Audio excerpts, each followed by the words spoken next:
Here I am demonstrating the suture snare technique. In left hand I have got my second row anchor. In the right hand I have got the suture snare.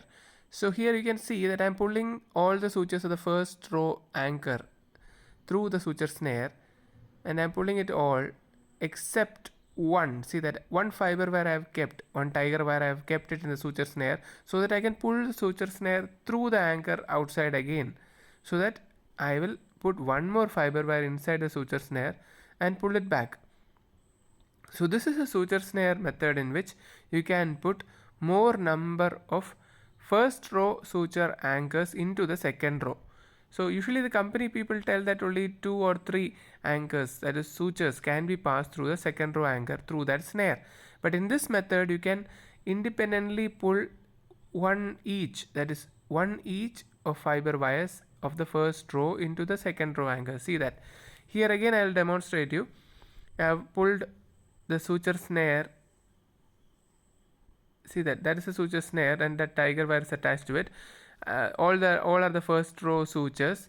You pull one by one, remove all the first row sutures except one.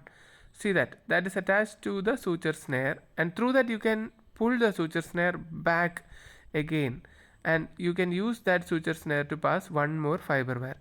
Like that, single fiber wires can be passed again and again, so that you will increase the number of sutures which can be passed through the second row.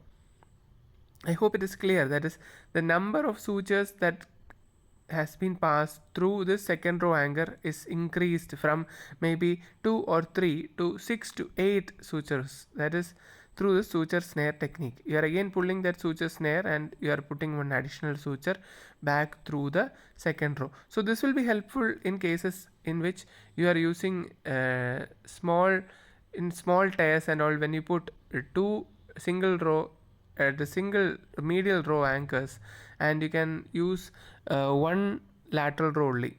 That is, through the medial rows, maybe 2 anchors you are put, that is could be double loaded, that is 8 sutures will come, and you need not put 2 lateral row anchors. So that will be very much cost effective to the patient, because you will you can reduce the number of second row anchors. In this case you see that there is a medial row. I have put 2 single row anchors. This is a medial row, 2 anchors, and so there will be 8 sutures coming out through it, and all the 8 sutures have been passed by this method to this single lateral row anchor. See that, you can see that all the suture snare method is being used, and you can pull all the 8 sutures of the first row, that is of the medial row, into this second row anchor. So I have reduced the cost to the patient.